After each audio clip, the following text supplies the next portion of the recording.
channel Educam Ganesha. Sebelum memulai, mohon diperhatikan 3 hal berikut. Yang pertama, membaca doa. Kedua, meminta file kepada admin. Dan yang terakhir, melakukan evaluasi ulang sebagai daya ingat. Baik, langsung saja kita membahas soal SBMPTN Sejarah tahun 2022. Untuk soal nomor yang pertama.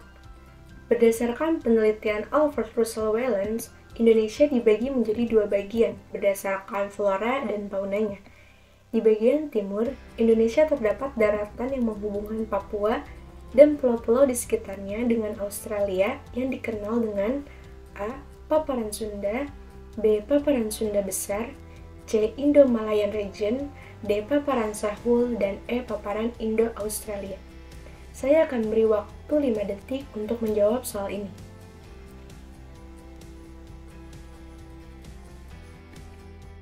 Baik, untuk soal nomor 1, jawaban yang betul adalah D. Paparan Sahul. Keunikan fauna di wilayah Papua Barat dipengaruhi oleh aktivitas geologis yang terjadi 10 juta tahun silam. Pergerakan lempeng benua menyebabkan munculnya wilayah daratan baru dari dasar laut di sekitar pulau yang menyerupai burung itu. Salah satu daratan yang muncul akibat aktivitas geologis purba itu adalah bagian leher yang menghubungkan kepala dan tubuh pulau Papua. Lapisan baru yang terangkat itu menjadi jembatan dan rumah baru spesies daratan Papua. Ketika permukaan air laut turun pada zaman es Pleistosen, termasuk zaman es maksimum terakhir, sekitar 18.000 tahun yang lalu. Paparan Sahul adalah dataran terbuka di atas permukaan laut. Paparan Sahul membentang dari Australia Utara, meliputi Laut Timor, menyambung ke timur di Laut Arafura yang menyambung dengan Pulau Papua. Lanjut ke soal nomor 2. Pengeboman kota Hiroshima Nagasaki, Jepang menyerah tanpa syarat kepada sekutu, rapat pemuda, peristiwa Rengas Dengklok, perumusan teks proklamasi, proklamasi kemerdekaan. Konsep sejarah yang tepat menggambarkan peristiwa pada teks tersebut adalah A. Kronologi, B. Sistematik, C. Metodologis, D. Sinkronik, E. Diakronik. Saya akan berikan waktu 5 detik untuk menjawab soal ini. Baik, untuk soal nomor 2, jawaban yang betul adalah kronologi. Nah, kronologi adalah kejadian-kejadian yang diurutkan sesuai dengan waktu terjadinya. Kronologi dalam peristiwa sejarah bisa membantu merekonstruksi kembali suatu peristiwa berdasarkan urutan waktu secara tepat. Selain itu, bisa juga membantu untuk membandingkan kejadian sejarah dalam waktu yang sama di tempat berbeda yang terkait peristiwanya. Lanjut ke soal nomor 3. Prasasti dari Kerajaan Tarumanegara yang menggambarkan kehidupan sosial ekonomi rakyatnya adalah A. Tugu, B. Pasir Awi, C. Ciaruten, D. Muara Cianten, E. Jambu. Saya akan berikan waktu 5 detik untuk menjawab soal ini. Untuk soal nomor 3, jawaban yang betul adalah Tugu. Prasasti Tugu adalah salah satu prasasti yang berasal dari Kerajaan Tarumanegara. Prasasti tersebut isinya menerangkan penggalian sungai Candrabaga oleh Raja Dirajaguru dan penggalian sungai Gomati oleh Purnawarma pada tahun ke-22 masa pemerintahannya.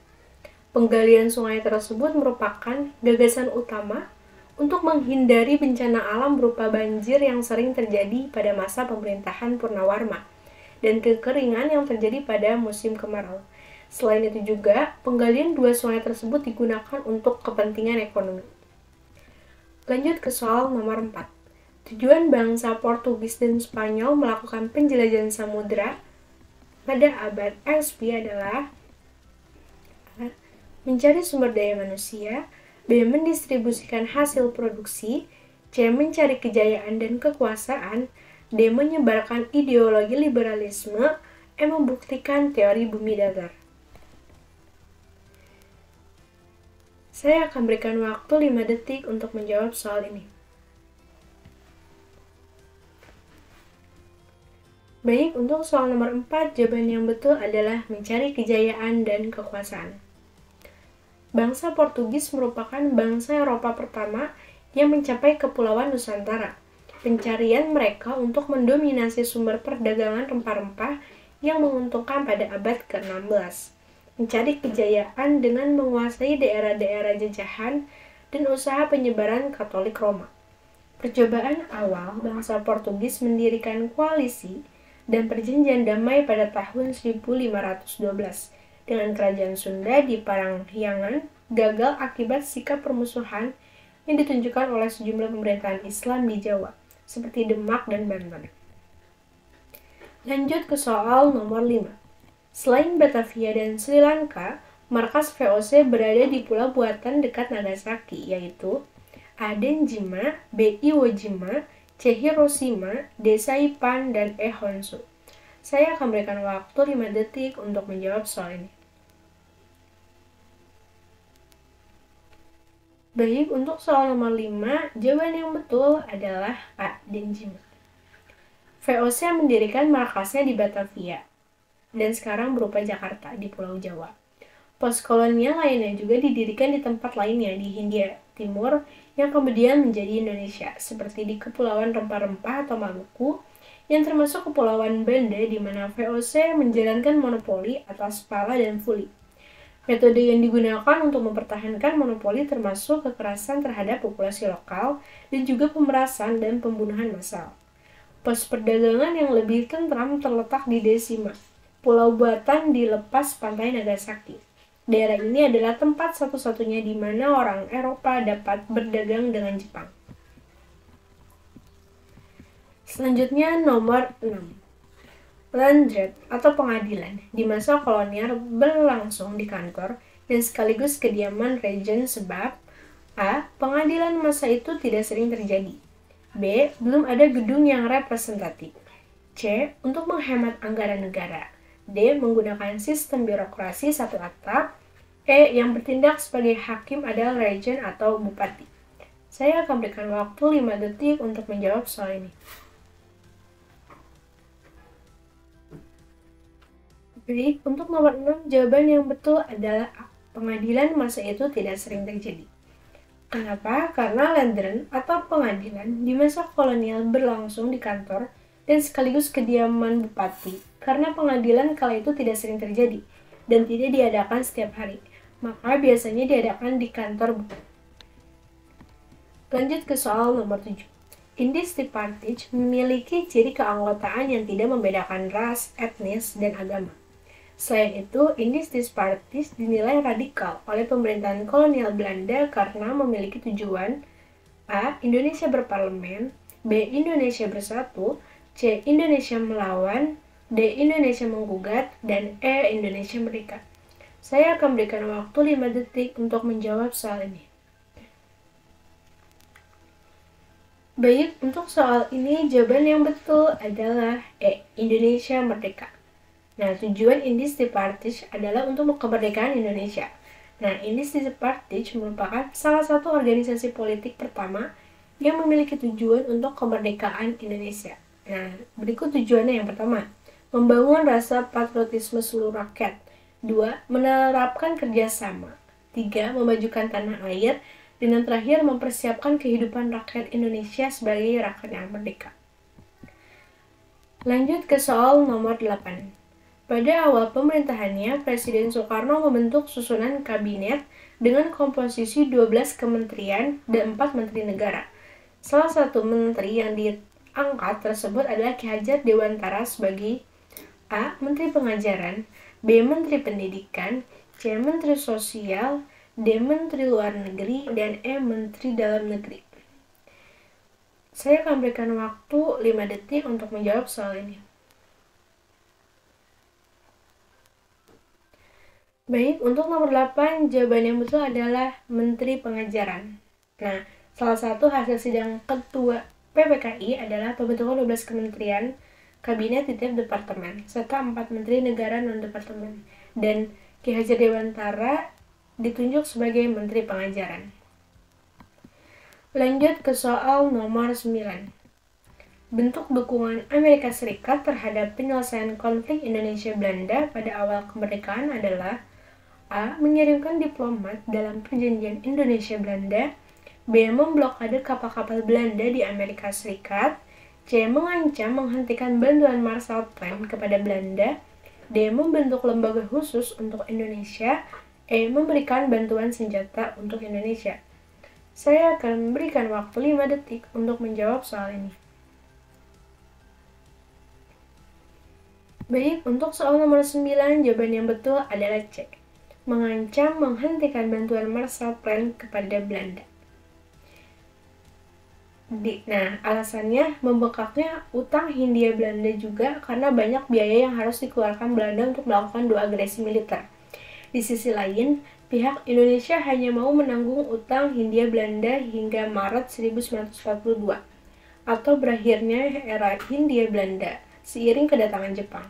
Setelah perdebatan alot, intervensi PBB meyakinkan bahwa kesediaan membayar sebagian utang Belanda adalah harga yang harus dicapai untuk memperoleh kemerdekaan.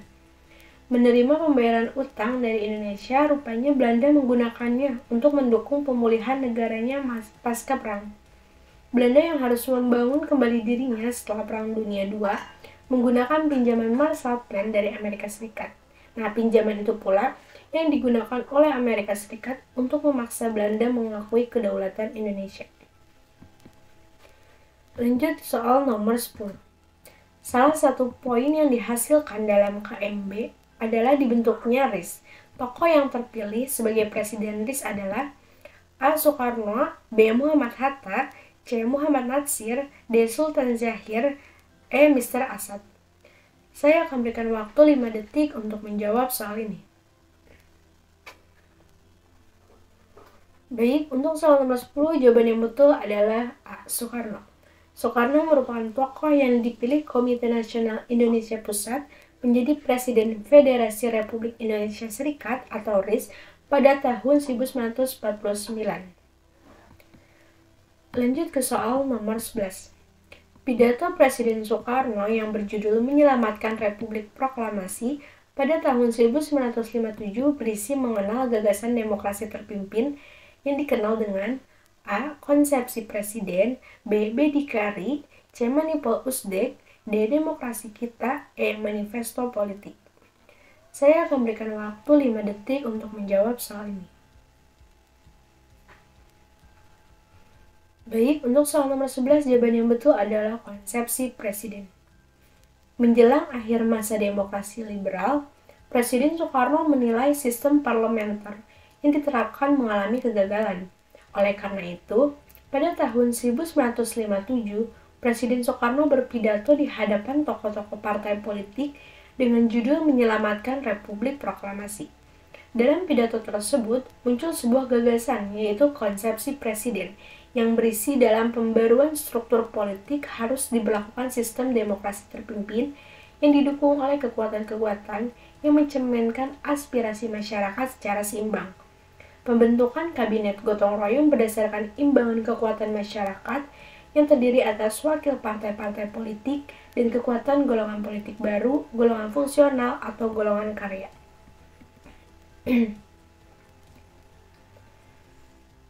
Lanjut ke soal nomor 12. Salah satu upaya Habibie dalam rangka menstabilkan ekonomi dalam negeri adalah sebagai berikut, yaitu A. Mendirikan Bank Indonesia, B. Menghapus subsidi BBM, C. Menaikkan suku bunga sertifikat BI menjadi 70%, D. Mempermudah investasi asing di Indonesia, E. Mencetuskan Tighten Your Belt Policy. Saya akan berikan waktu 5 detik untuk menjawab soal ini. Baik, untuk soal nomor 12, jawaban yang betul adalah C. Menaikkan suku bunga sertifikat BI menjadi 70%. Pada masa B.J. Habibie terjadi era transisi, dimulai dengan pemerintahan B.J. Habibie dari tahun 1998 sampai tahun 1999. Sebagai era transisi pemerintahan pada saat itu mendapat tantangan untuk melakukan pemulihan ekonomi pasca reformasi dari krisis ekonomi Indonesia yang melanda terutama dari sisi pertumbuhan ekonomi, yang mana pada saat Orde Lama minus 13,13% pada awal pemerintahan, namun bisa mencapai 0,79% pada tahun 1999. Kebijakan yang diambil terutama pada sektor keuangan dan moneter untuk memperkuat kurs mata uang rupiah dari 16.650 per dolar menjadi 7.000 per dolar. Di masa ini, kebijakan moneter dan fiskal yang diambil diantaranya adalah mengendalikan jumlah uang yang beredar, menaikkan suku bunga sertifikat BI menjadi 70%, menerapkan bank sentral independen, penerbitan obligasi senilai 650 triliun untuk menalangi perbankan, dan menutup 38 bank dan mengambil alih tujuan bank. Selanjutnya soal nomor 13. Peradaban Sungai Indus yang melahirkan agama Hindu adalah hasil perpaduan kebudayaan dua suku bangsa yang mendiami Mohenjo-daro dan Harappa. Bangsa yang memperkenalkan sistem kelas sosial dalam agama Hindu adalah A. Dravida, B. Arya, C. Kashmir, D. Khmer, dan E. Tamil. Saya akan berikan waktu 5 detik untuk menjawab soal ini.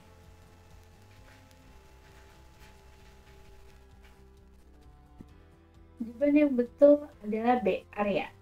Sistem kelas sosial dalam agama Hindu dikenal dengan istilah kasta.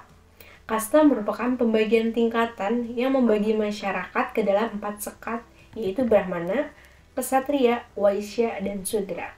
Sistem kasta diciptakan oleh bangsa Arya. Tujuannya dari sistem kasta yaitu menjaga kemurnian bangsa Arya yang dinilai dibandingkan dengan bangsa Dravida.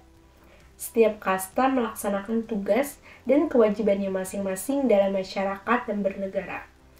Sistem kasta menjadikan golongan-golongan antar kasta tidak bisa menembus satu kasta ke kasta lainnya. Lanjut soal nomor 14. Dalam pertempuran Somalia terdapat upaya bantuan kemanusiaan yang dilakukan oleh komunitas internasional, digagalkan oleh panglima perang lokal. Terjadi di wilayah A. Benadir, B. Mogadishu, C. Juba, D. Hiran, dan E. Hargeisa. Saya akan berikan waktu 5 detik untuk menjawab soal ini.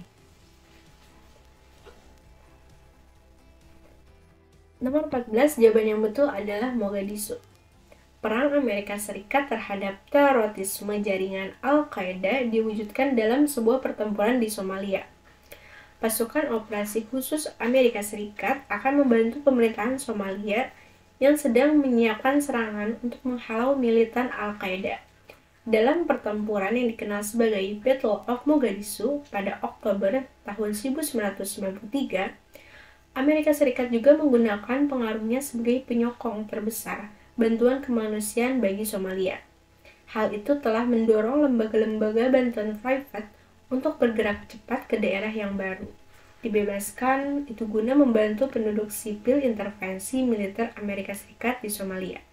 Dan pada awal tahun 1990-an digagalkannya oleh panglima perang lokal. Soal 15. Perusahaan Microsoft, Facebook, dan Google berlokasi di suatu wilayah di Amerika Serikat yang dikenal dengan sebutan A. Area 51, B. Bukit Algoritma, C. Hollywood, D. Nevada Restricted Area, E. Silicon Valley. Saya akan memberikan waktu 5 detik untuk menjawab soal ini. Baik, untuk soal nomor 15, jawaban yang betul adalah Silicon Valley. Nah, Silicon Valley ini terletak di selatan San Francisco, California, Amerika Serikat. Wilayah ini menampung 2.000 perusahaan teknologi yang merupakan konsentrasi terpadat di dunia. Area ini telah menciptakan pusat bagi perusahaan inovatif. Sejumlah perusahaan teknologi yang terkenal saat ini seperti Microsoft, Apple, Facebook, Google, dan Netflix lahir di kawasan ini. Perusahaan-perusahaan yang ada di tempat ini sangat baik dalam mengintegrasikan inovasi dengan strategi bisnis, sehingga perusahaan-perusahaan itu bisa berkembang pesat. Cukup sekian untuk pembahasan soal sejarah tahun 2022. Jangan lupa untuk like, comment, and subscribe. Jika video ini bermanfaat, dapat men-share kepada teman-teman. Terima kasih, sampai jumpa di video selanjutnya.